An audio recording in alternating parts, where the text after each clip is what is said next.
Hello बच्चों, कैसे हैं आप लोग? पढ़ाई हो रही है ना अच्छे? चलिए, अच्छा है। इलेक्ट्रिसिटी के नेक्स्ट पार्ट में आपका स्वागत है। मैं engineer Prashant Kumar, study with ideal classes में आपका स्वागत है फिर से एक बार।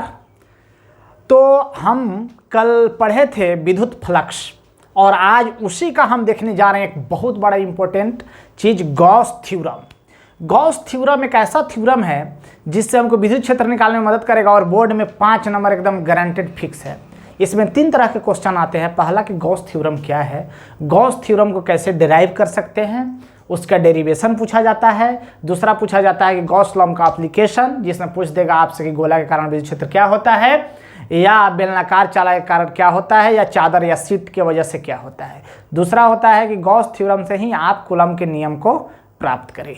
ये तीसरा क्वेश्चन है। बोर्ड में बड़ा इंटरेस्टिंग क्वेश्चन इससे आता है और हर साल क्वेश्चन आता है। आप भी पढ़ने के बाद आपको जिंदगी भर इस चीज़ याद हो जाएगी। आइए इसको चीज़ों को पढ़ते हैं। क्या कहना था गॉस साहब का?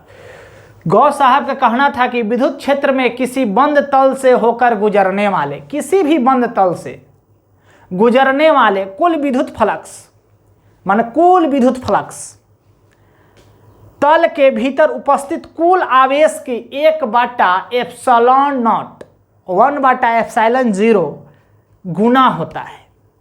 इसका अर्थ क्या हुआ भाई? मतलब कहने का अर्थ का बंद सतह किसको कह रहे हैं?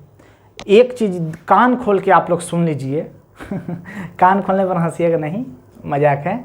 मतलब कहने का अर्थ हुआ कि गोला, सिलेंडर, ये सब जितनी चीज़ें होती है, क्यूब, इस सब चीज़ों को बंद सतह बोला जाता है। रिंग कहिएगा सर, क्या बंद सतह है? नहीं, 3D के चित्रों को बंद सतह में कंसिडर किया गया है, ऐसा कहना है गॉस साहब का। ठीक है, ये आपके लिए स्टेटमेंट था कि किसी भी बंद सतह से, किसी भी बंद तल कहिए या सतह कहिए से गुजरने वाले कुल विद्युत फ्लक्स, उसमें जितना चार्ज अंदर में है उसका 1/ε0 होगा। क्या है, आइए इसको देखते हैं। कहता है कि कुल विद्युत फ्लक्स, ठीक है, क्या होता है कुल विद्युत फ्लक्स, जो आप पहले पढ़ चुके हैं, बता दीजिए थोड़ा सा। E.A area vector, electric field तो वेक्टर क्वांटिटी है, ये आपको पता है। ये कहना है कि कुल विद्युत फ्लक्स जो होता है वो होता है Q/ε0 के। देखिए यहाँ 1/ε0, 1/ε0 किसके?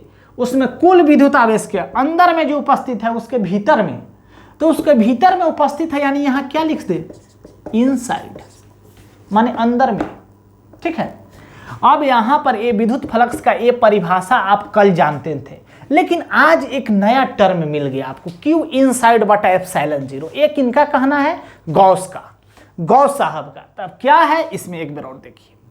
अब इसी चीज को अगर हम किसी बंद सतह का बात कर रहे हैं तो बंद सतह को चीजों को ऐसे लिखा जाता है, ध्यान दीजिएगा। E.A, ठीक है, और यहां पर दिया जाता है ऐसे, और ये किसके बराबर होगा? ऐसा क्यों बोले हम? क्योंकि गॉस के फॉर्मूला में लिखा गया है, क्या लिखा गया है कि गुजरने वाले कुल विद्युत फ्लक्स तल के भीतर उपस्थित कुल आवेश के, मतलब कोई सतह है, यानी इसको लिखेंगे, इस चीज को क्या लिखेंगे, क्लोज्ड सरफेस। मतलब इसको क्या लिखा जा सकता है, बंद सतह। क्या लिखा जा सकता है इसको? बंद सतह। बंद सतह से अब इसी को आप E.A लिखिए, E.DA लिखिए, छोटा सा एरिया, और यहां पर क्या होगा, Q इनसाइड, मतलब अंदर बटा ε0। ये कहना है किनका? विद्युत फ्लक्स का। तो ये विद्युत फ्लक्स का परिभाषा कितना से आएगा, यानी यहां पर आएगा ही d∅ से, और d∅ को जब करेंगे तो क्या आएगा, फाई। यानी ये चीजों को d∅ हम क्यों लिख रहे हैं, छोटा सा जब पार्ट से गुजरता है तो उसको, माने एक गोला मान लीजिए, एक गोला बंद सतह है। अभी इसका डेरिवेशन देखेंगे तो उसमें आपको सारा चीज समझ में आएगा। अब इस डी फाई का इंटीग्रेशन क्या होता है, फाई, और डी फाई को अब फाई लिख करके ये चीज क्यों लिखे, ई डॉट डी ए लिखे, लेकिन ये क्लोज इंटीग्रल क्यों लगा दिए, क्योंकि बंद सतह से कह रहा है। ये इंटीग्रल था, यहाँ भी क्लोज सतह हम लगा सकते थे, यहाँ भी बंद आकृति लगा सकते थे, तो यहाँ क्या आ जाता, फाई आ जाता। यानी ये फाई, ये डी फाई जो है आपका क्लोज सरफेस है, यानी इसमें अगर हम बंद आकृति लगा देते हैं तो कोई दिक्कत है, नहीं दिक्कत है। और यही बंद आकृति क्या कहलाता है, फाई कहलाता है। तो ये फाई लिखना कोई ज़रूरी है कि नहीं है, बता दीजिए। अगर आप कहिएगा कि सर ये नहीं ज़रूरत है, इसको हटा दीजिए, तो कोई बात नहीं, मेरा ए वाला फार्मूला बन जाएगा, और ए वाला फार्मूला डी फाई के रूप में है, तो क्या इसको एरिया लिखिए या क्या लिखिए, डी ए लिखिए, कोई दिक्कत है, बता दीजिए। तो कोई दिक्कत नहीं है। अब कुछ बुक में इसको क्या लिख देता है, कभी कभी लिख देता है इसको समेशन ऑफ क्यू बटा एप्सिलॉन 0। समेशन ऑफ क्यू क्यों बोले भाई, ये समेशन है। समेशन मतलब जोड़, मतलब मान लीजिए कि एक गोला है, अभी प्रूफ करेंगे इसका, एक गोला है और उस गोला में बहुत सारा चार्ज प्लस माइनस के रूप में रखा गया है, सबको जोड़ेंगे वो वाला चार्ज, इसलिए बोल रहे हैं क्यू इनसाइड बटा एप्सिलॉन। तुम कहे सर बाहर होगा तो क्या होगा, तो देखते हैं प्रूफ में कि कैसे हम इसका गॉस थ्योरम का प्रूफ जो इतना क्यू बटा एप्सिलॉन नॉट जो आता है ये वाला, ये कैसे आता है, ये इसको हम अब देखने जा रहे हैं। ये बहुत ही इम्पोर्टेंट है। डायरेक्ट स्टेटमेंट याद रखिएगा कि किसी भी बंद सतह से क्यू बटा एप्सिलॉन नॉट होता है, इसका प्रूफ देखेंगे, और उसके बाद प्रूफ के बाद हम देखेंगे कि किसी भी बंद सतह से जो फ्लक्स जाएगा वो क्यू बटा एप्सिलॉन नॉट होगा। मेरा जो स्ट्रक्चर होगा वो कैसा होगा, 3D होगा। किसी को कोई दिक्कत नहीं, ठीक है। तो चलिए अब नेक्स्ट है आपका गॉस के थ्योरम को डिराइव करना। एकदम ऐसा आप रट जाइएगा कि बोर्ड के दिन तक आपको याद रहेगा किसी भी एग्जाम में। ये सब मेरा बात बिना मतलब का मैंने लिख दिया हूँ, क्योंकि आपको बोर्ड में कुछ पॉइंट लिखने होते हैं वो आप लिख सके अच्छे से, ठीक है। ये सारा चीज़ जो लिखे हैं, माना कि कोई बंद तल एस है, यानी मान लीजिए कि ये बंद तल है, ठीक है, ये बंद तल है। बंद तल मतलब गोला, मान लीजिए ये बंद तल एस है, ठीक है। बंद तल एस के भीतर बिंदु ओ, ये बिंदु जो है वो ओ है।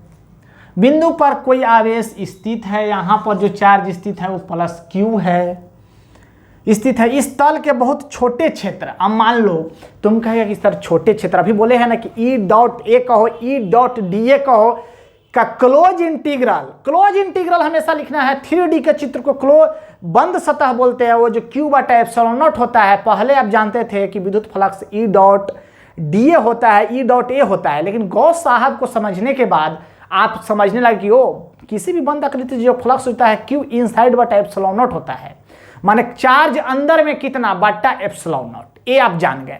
अब इस चीज को यहाँ पर देख लेते हैं। अब बहुत छोटे से क्षेत्र, अब मान लो कि यहाँ पर बहुत छोटा सा क्षेत्र है जिसको डीए बोले। तुम कहे कि सर खाली यही होगा, यहाँ नहीं होगा, यहाँ भी होगा, यहाँ भी होगा, यहाँ भी होगा, यहाँ भी होगा। तो तुम कहे कि सर डीए बाहर क्यों ले रहे हैं, हम कल से ही बता रहे हैं कि एरिया जो लेते हैं आउटवर्ड नॉर्मल लेते हैं, सतह पर का एरिया लेते हैं। यानी हमेशा जो डीए लेना है वो अंदर का नहीं लेना है, बाहर सतह पर लेते हैं कितना उसका एरिया, उससे फ्लक्स कितना पास कर रहा है, ठीक है। आप देखो किसी डीए पर किसी बिंदु पी है, यहाँ पर इस बिंदु का नाम पी दे देते हैं। तुम कहे क्या सर क्या यहाँ डीए होता था, क्या उसका नाम नहीं देते, दे सकते थे। यहाँ भी होता था वहाँ भी दे सकते थे, सब पर देखेंगे, 1 मिनट की बात है।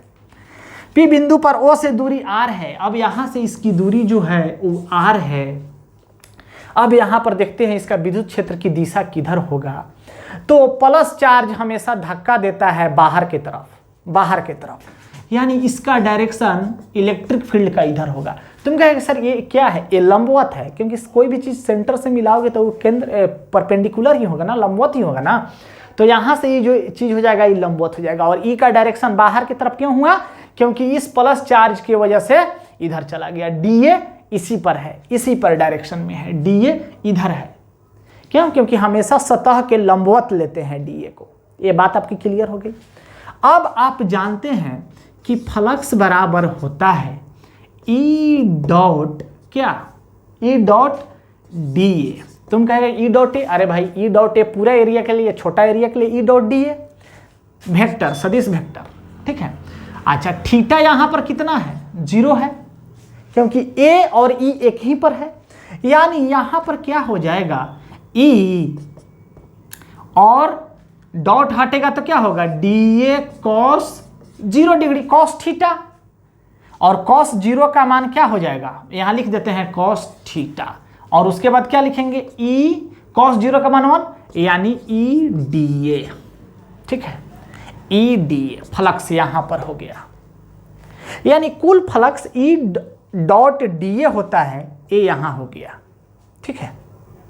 डॉट को खत्म कर दिए, अब ये हो गया। अब तुम कहेगा कि सर यहां पर पॉइंट लिए थे, अगर यहां पर पॉइंट ले लेते तो क्या होता, कोई बात नहीं था, यहां पर भी आर होता, तो वहां पर सेकंड पॉइंट पर भी क्या लिखते, ऐसे ही लिखते E dot D A, E cos theta, इसका भी डायरेक्शन इसी डायरेक्शन में इलेक्ट्रिक फील्ड का होता, और इसी डायरेक्शन में इसका डी ए होता, यानी सेम चीज आ जाता, ई डॉट डी ए। फिर तुम कहता कि सर अगर यहां ले लेते इस सतह पर तो क्या होता, तो इधर डी ए और इधर ही ई होता, इधर ही होता कि नहीं होता, तो इधर भी वही चीज आ जाता, E dot D A, E dot D A सब में आ रहा है। क्या यहां पर सर क्या ले लेते तो नहीं होता, यहां पर भी सेम चीज होता। किसी को कोई दिक्कत है तो बता दो भाई कि सर ये आप कैसे लिख रहे हैं, किसी को कोई दिक्कत नहीं है। यानी यहां से एक बात पता चल चुका है कि जो फ्लक्स जो आ रहा है यहां से वो ई डॉट डी ए और वो कॉस 0 बनकर 1 हो जा रहा है, यानी यहां पर थीटा का मान कितना था, 0 था, यानी कॉस 0 जब रखते तो ये क्या हो जाता, E dot E D A हो जाता। यानी इसको लिख सकते हैं हम डी फाई का इंटीग्रल, ठीक है। क्यों, क्योंकि हम बहुत सारा पार्ट का अलग अलग ले रहे हैं, तो एक छोटा सा पार्ट का ले लिए, तो यहाँ पर क्या हो जाएगा फाई, और इसी डी फाई को ना लिखे हम ई डॉट डी ए, यानी इसी चीज को ऐसे नहीं लिख सकते हैं, बताओ। एक छोटा सा पार्ट हो गया, डी फाई मतलब छोटा सा एरिया से, इससे कितना निकल रहा है, डी फाई क्यों लिख रहे हैं, फाई लिखते हैं पूरा से एरिया से, पूरा सतह से, और डी फाई इस छोटा सा एरिया से, तो क्या लिखेंगे E dot D A close integral, क्योंकि इसमें भी इंटीग्रल तो इसमें भी इंटीग्रल। अब इस तरह का बहुत सारा आते जाएगा, तो सबका जो अब हम करेंगे, सबका समेशन जब करेंगे, यहाँ पर करिए, यहाँ पर करिए, यहाँ पर करिए, कहीं भी करिए, तो ई डॉट डी, और ई यहाँ पर क्या है, कांस्टेंट है, इलेक्ट्रिक फील्ड है, यहाँ पर इलेक्ट्रिक फील्ड है, और डी ए का मान आपको पता है कि गोला का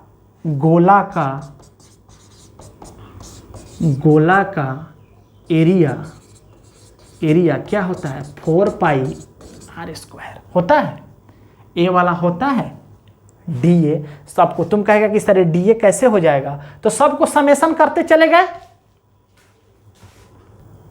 तो यहां पर आ गया आपका गोला का एरिया 4 पाई आर स्क्वायर, और यहां पर एक बंद आकृति का निकाल रहे हैं, तो बंद आकृति का निकाल रहे हैं, तो यहां पर क्लोज इंटीग्रल लिखिएगा तो ज्यादा बेटर है, क्योंकि इसका तो इसके बिना नहीं ना संभव है, क्योंकि हम बंद आकृति से देख रहे हैं, और ये बंद आकृति किसका है, यहाँ गोला का है, किसका है, गोला का है। एक क्लोज इंटीग्रल किसका है, गोला का है, और ये फाई डी फाई, यानी डी फाई कब लिखे हैं, जब ये फाई को लिख रहे हैं ना, फाई को ही लिख रहे हैं ना, फाई बराबर डी फाई डी ए। किसी को कोई दिक्कत, बंद आकृति से, बंद आकृति किसका है, गोला है, यहाँ निकालो, यहाँ निकालो, यहाँ निकालो, सब जगह सेम होगा। यानी यहाँ से तुम देखा कि क्या देखा कि जो फाई जो आ रहा है वो ई डॉट और डी ए, इस डी ए का जो क्लोज इंटीग्रल निकालेंगे वो क्या होगा, ए होगा कि नहीं होगा। तुम कहेगा कि सब जगह तो सर बात एक ही आ रहा है, तो एक ही बात आ रहा है, लेकिन यहाँ से आपको जब प्रूफ करना होगा तो ये चित्र बनाइएगा, और इस चित्र के बाद इस चीज को बताइएगा, ठीक है। इस चित्र के बाद इसको बताना पड़ेगा आपको, तब जाके आपका बात समझ में आ जाएगा। अब इलेक्ट्रिक फील्ड, अब इस इलेक्ट्रिक फील्ड को पहले लिखिएगा तब ना कि ई कितना होता है, आर बिंदु पर बताइए, आर बिंदु पे आप इलेक्ट्रिक फील्ड पढ़ चुके हैं, 1/4 पाई एप्सिलॉन नॉट क्यू बटा आर स्क्वायर, यानी 1/4 पाई एप्सिलॉन 0 क्यू बटा कितना है, आर है तो आर स्क्वायर। यहाँ गोला का ए आर था तो छोटा आर स्क्वायर लिखिएगा, ए आर स्क्वायर हो जाएगा। यानी यहाँ से जो फ्लक्स होगा वो फ्लक्स होगा ये फ्लक्स कितना होगा ये बताइए। यहाँ से जो फ्लक्स होगा 1/4πε0 Q/r², और यहाँ पर एरिया का मान कितना होता है 4πr²। 4π से 4π कट गया, r² से r² कट गया, यानी फाई बराबर आ गया Q/ε0। और यह जो फाई आया यही गॉस थ्योरम का प्रूफ आया। ये Q जो है ये हमेशा कैसा वाला चार्ज है, इनसाइड वाला। ये चार्ज कहाँ था, अंदर में था। ये फाई किससे आया, तुम कहे सर फाई का तो फार्मूला E.A था, E.dA था, तो वही फार्मूला गॉस थ्योरम में φ/ε0 यानी दोनों बराबर होता है। गॉस के एप्लीकेशन में देखेंगे कि E.DA बराबर चाहे E.A बराबर Q/ε0, ये दोनों फार्मूला बराबर। क्यों, क्योंकि आज आपने देखा फाई मतलब किससे, क्लोज्ड से, मतलब बंद सतह से। किससे, बंद सतह से। बार बार मैं बोल रहा हूं बंद सतह से। क्यू इनसाइड मतलब अंदर बट्टा ε0। अब तुम कहेगा कि सर चार्ज तो अंदर था, तो ये कहानी था, यही डेरिवेशन था। तो डेरिवेशन में क्या लिखेंगे, तो हई बात आप लिखिए या ना लिखिए, है चित्र बन गया, काम खत्म। ये सब बनाना है या ना बनाना, ये वाला बना दीजिएगा।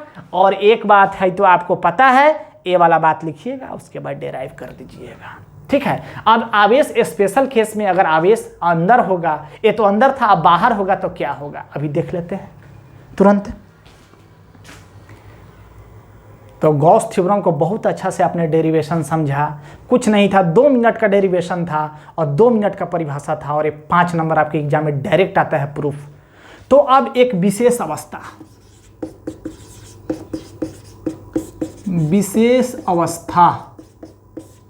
स्पेशल केस कहेगा कि सर एग्जाम में लिखना है कि नहीं, लिख सकते हैं इसको। क्या लिखिएगा विशेष अवस्था में, देखिए अभी जो हम आपको डेराइव किए हैं आवेश अंदर था, अब आवेश बाहर हो। जब +Q आवेश बाहर हो, क्या हो, बाहर हो, यानी यहां पर +Q आवेश है, ठीक है, और यहां पर ये मान लीजिए एक गोला है, ठीक है। यहाँ से ये प्लस चार्ज है, तो प्लस चार्ज का इलेक्ट्रिक फील्ड का डायरेक्शन कैसा होता है बताओ जल्दी। तो आपको पता है कि प्लस चार्ज भगाता है, तो मान लेते हैं इधर की तरफ भगा दिया, इधर की तरफ इलेक्ट्रिक फील्ड का डायरेक्शन। तुम कहे कि नहीं सर यही कैसे होगा, इधर नहीं हो सकता है। अरे भाई इधर करो, जिधर मन है तुमको उधर कर दो डायरेक्शन, लेकिन वो हमेशा उससे बाहर जाएगा, ठीक है। अब तुम कहेगा कि सर ये आवेश जो है ये तो 2 सतह से गुजर रहा है, तुमको बार बार बोल रहे हैं कि जो एरिया लेते हैं वो सतह का लेते हैं, अंदर में का है का नहीं है कुछ नहीं लेते हैं। ये बाहर वाला जिससे ये गुजरा है, ये वाला एरिया से हमको मतलब है सतह से, ये वाला एरिया से मतलब है सतह से, ये वाला से मतलब है ये वाला से, जहां से वो गुजर रहा है ये भी। तो एक ही से देख लेते हैं, दूसरा तीसरा का जरूरत पड़ेगा। ये मान लेते हैं 1 पॉइंट है, ये मान लेते हैं 2 पॉइंट है, ठीक है।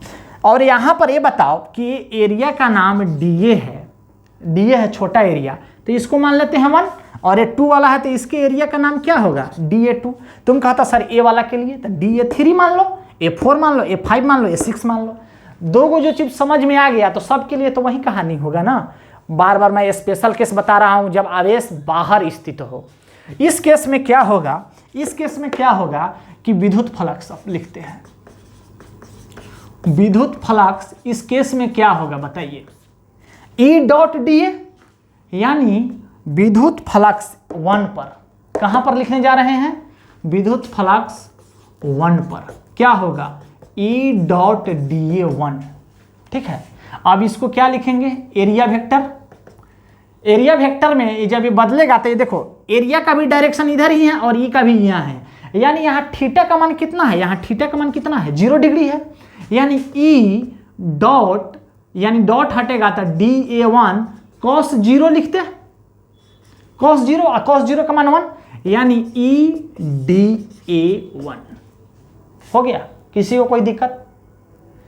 तुम कहेगा कि सर D1 का है लिखे, यहाँ D2 क्यों लिखे? अरे सबका एरिया तुमको सेम माने हुए हैं, ये सिर्फ पॉइंट को बता रहे हैं, सिर्फ आपको पता होना चाहिए ये पॉइंट है, ये चीज ध्यान रखना।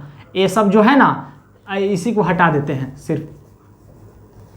ये तुम सिर्फ समझो कि 1 पॉइंट पर इसको हटा दो, ये 1 पॉइंट मत लिखो, सीधे लिखो एरिया। सीधे क्या लिखो? एरिया। एरिया क्योंकि अभी बताए थे ना कि एक अलग अलग सतह पे सब जगह DA DA DA DA, तो DA1 ना लिखो। 1 जब नाम दे दिए और 2 नाम दे दिए तो D1 2 और DA2 लिखने की क्या जरूरत है? सब जगह DA माने है ना ये चीज के लिए, ठीक है? नामकरण ऐसे मत करिएगा। तो ये क्या आ गया? प्लस में आ गया। अब लिखते हैं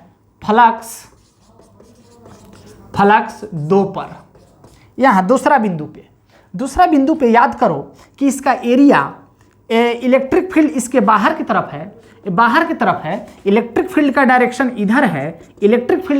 इधर है, हम बोले थे कि एरिया हमेशा आउटवर्ड, बाहर की तरफ, आउटवर्ड। याद आया कि 3D कोई भी स्फीयर हो उसका एरिया बाहर की तरफ लेते हैं, अंदर की तरफ नहीं। तो किसी को डाउट था क्या कि DA सर अंदर क्यों नहीं लिए? नहीं, DA बाहर की तरफ। तो क्या DA यहाँ बाहर की तरफ लेंगे? नहीं भाई, ये तो नाम लिखे थे DA, इसका एरिया किधर होगा? बाहर की तरफ, अंदर की तरफ नहीं। हमेशा सतह से बाहर की तरफ DA होता है, यानी इधर होता DA। किसके लिए? 2 पॉइंट के लिए। समझ गए? आपको पता है कि एक चीज इधर और एक चीज इधर, तो दोनों के बीच एंगल कितना? 180 डिग्री हुआ कि नहीं हुआ? एक ही चीज में यहाँ पर E और इसी पर D है तो एंगल 0, लेकिन E इधर और DA इधर, तो दोनों के बीच एंगल कितना? 180 डिग्री। क्लियर? एकदम क्लियर। तो यहाँ पर जो लिखेंगे फ्लक्स E डॉट DA दूसरा पॉइंट पर, तो E सदिश वेक्टर E और DA का मान DA, और यहाँ पर कितना लिखेंगे? cos 180 degree. किसी को कोई दिक्कत नहीं? तो ये हो जाता -E डॉट DA। डॉट हटा दीजिए ऐसे। तो यहाँ पर कुल फ्लक्स, एक ही बिंदु, एक ही E के गुजरने से कुल फ्लक्स क्या होगा? E माइनस EDA और प्लस EDA दोनों कट गया, क्या आ गया? 0। यानी यहाँ पर Q हमेशा 0 होता है। कब? जब आवेश बाहर हो। डायरेक्ट याद रखिएगा, ऑब्जेक्टिव में डायरेक्ट पूछ देगा। अगर आपके एग्जाम में आता है तो आप डिराइव करके बताइए। अब तुम कहेगा कि सर इतना एओ के लिए बताइए, इसके लिए भी प्लस आएगा, इसके लिए माइनस, कट के 0। इसके लिए भी यहाँ पर प्लस आएगा, इस पर माइनस, क्योंकि एरिया हमेशा बाहर होता है। दोनों के बीच एंगल कितना बनता है? 180 डिग्री। क्योंकि कल बताए थे कि E और DA, तो जो DA के साथ जो एंगल बनता है उसको लिया जाता है। तो हमेशा E और DA के बीच जो एंगल है, यहाँ 0 है, यहाँ 180 है। इसकी वजह से फ्लक्स क्या हो जाता है? 0 हो जाता है। अब कुछ नोट, डायरेक्ट ऑब्जेक्टिव में क्वेश्चन सब आ जाता है। जैसे मान लो कि एक है यहाँ पर ऐसे है, घन है, क्या है? ये क्यूब है, ठीक है। यहाँ सेंटर में Q चार्ज रखा गया है। तुमसे पूछेंगे कि फ्लक्स बताओ, तो बाबू बताइए फ्लक्स कितना होगा? तुम कहेगा सर नहीं आता है, बहुत पिटाएगा। अरे भाई तुमको अभी इतना देर मैंने माथा फोड़ लूँ क्या बताया था? Q बटा एप्सिलॉन नॉट। कि किसी भी बंद आकृति, एक 3D डायग्राम है, हमेशा ध्यान रखिएगा, गॉस थ्योरम 3D डायग्राम के लिए वैलिड है। तो Q बटा एप्सिलॉन नॉट। तुम कहेगा कि सर आप तो ऐसा बता दिए, आप इधर हम कह रहे थे कि गोला के बता दीजिए, तो सर यहाँ पर प्लस चार्ज है, तो क्या हो गया? इसी तरह का फाई बराबर क्या होगा? Q बटा एप्सिलॉन नॉट। एप्सिलॉन नॉट के बारे में पता है, आकाश का मुक्त परावैद्युतता होता है। तुम कहेगा कि नहीं सर इस बार हम नाराज हो गए, इस बार कोण दे दीजिए, एगो कोण दे देते हैं और इसके बीच में माथा पर बैठा दिए प्लस चार्ज। हम बोलेंगे कि इसका बताओ जल्दी, फाई कितना होगा? तो तुम कहेगा सर Q बटा एप्सिलॉन नॉट। तो हम कहेंगे गुड। कोई भी बंद आकृति उस पर आवेश अंदर में हो तो Q बटा एप्सिलॉन नॉट रटते जाओ, और बाहर चार्ज होगा तो आंसर 0। तो कोई भी बंद आकृति, ये स्फीयर है, ये क्या है? स्फीयर मतलब गोलाई कोन है। अब कोई भी रहे, अब सिलेंडर दे देते तो उसका भी ऐसे बना देते। किसी भी बंद आकृति से गुजरने वाला फ्लक्स Q बटा एप्सिलॉन नॉट होता है। ये आपको समझ में आ गई मेरी बातें? एग्जाम्पल समझ में आ गया? तो आज इतना ही रहने देते हैं। नेक्स्ट क्लास में मोस्ट इंपॉर्टेंट चीज़ मत छोड़िएगा, और मेरे चैनल को सब्सक्राइब कर लीजिए। उसमें बताएंगे सारा डेरिवेशन जो बोर्ड की एग्जाम में आता है। धन्यवाद। सब्सक्राइब करते रहें, दोस्तों में शेयर करते रहें।